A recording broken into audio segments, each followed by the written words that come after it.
Qu'est-ce qu'on dit? Ça fait une semaine qu'on est à Cluj et là on s'en va pour Bucarest. Et donc il y a 2-3 trucs qu'on voulait montrer. C'est quoi Cluj?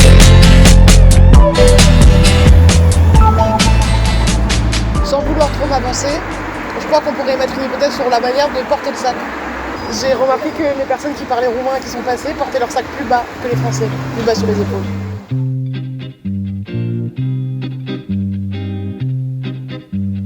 Crveni trg beše tih, kad stigoh tu sa Natali, kad dovede me tu moj vodič Natali. Bil je sneg, svuda sneg, a tad se razbudi trg, oživeo kroz mog vodiča Natali.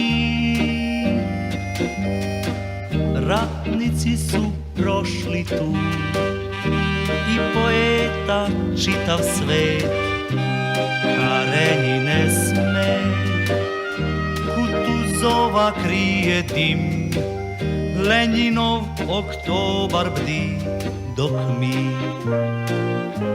sad pijemo čaj. Crveni trg beše živ, preko njega prođe mnogi vek, poživeo kroz mog vodiča Natali, Natali.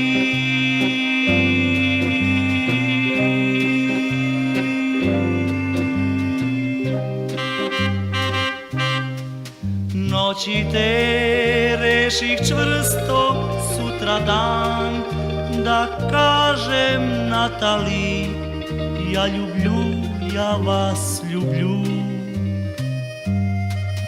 Sutradan dok šeta smo kroz grad, ja rekoh samo to, Natali, o gde smo sad? Ce matin on était au musée ethnographique.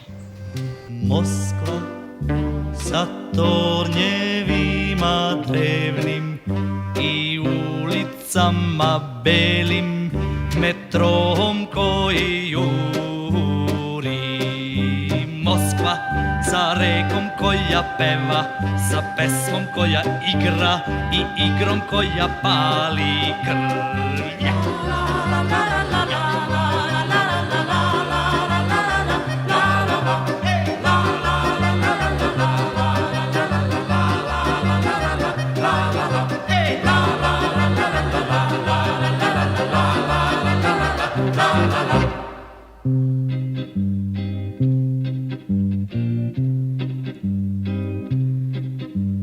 Vratih se u rodni grad, tu su mi prijatelji svi, al nema više mog vodiča Natali.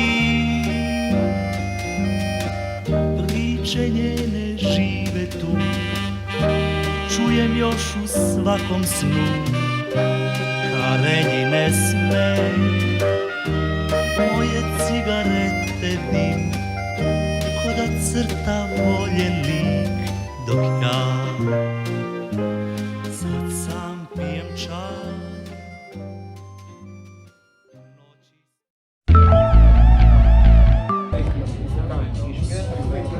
C'est quoi Cluj?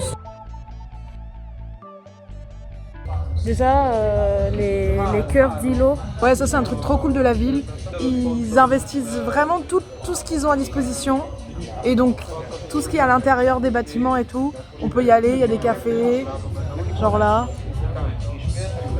Du coup, ça fait plein de trucs à explorer parce qu'on peut à chaque fois qu'on croise un immeuble, rentrer dedans. Et en fait, dedans, c'est trop cool et il y a de la verdure et des plantes.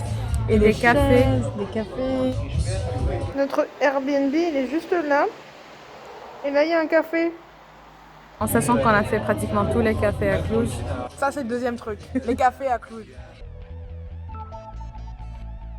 Il y en a plein. Ils sont trop bien, pas très chers. Et Il y a beaucoup de choix. il y a plein de choses sur la carte. Et pas juste un café, un thé et une limonade. Ensuite, il y a les voitures. Ah ouais, les voitures. Les voitures, c'était un truc qui, moi, m'a beaucoup déplu sur la ville. C'est que tout est laissé en priorité aux voitures. Les feux rouges, ils durent 2 secondes pour les piétons. Les voitures, elles vont très très très vite en centre-ville. Enfin, très très vite. On a l'impression qu'elles vont vite et donc ça fait du bruit. Et c'est désagréable juste de marcher dans la ville. On peut pas se promener à part dans l'hypercentre où il y a 3 rues piétonnes. Sinon, c'est tout de suite des grandes avenues avec des voitures qui vont plus vite. Et c'est pas agréable d'avoir les pots d'échappement, le bruit, de marcher.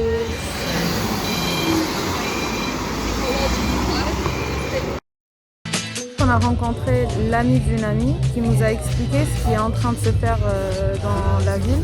Le maire, il est en train d'agrandir les routes, qu'il agrandit les routes pour faire des pistes cyclables. Voilà, des pistes cyclables.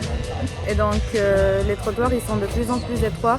Ah, si vous voulez faire comme les locaux, même si le feu est rouge et qu'il n'y a aucune voiture à l'horizon, faut pas traverser. Mais ça, c'est un truc qui m'exaspère, quoi. Il y a personne. Et les gens, ils attendent et ils se regardent dans le blanc des yeux comme ça. Mais vas-y, traverse. Autre chose, c'est qu'il y a beaucoup de personnes ici qui parlent anglais. Et du coup, si vous venez ici, vous allez vous débrouiller. Ouais, ça, on n'a pas eu trop de difficultés. À part une ou deux fois des personnes qui avaient l'air un peu pressées qu'on s'en aille.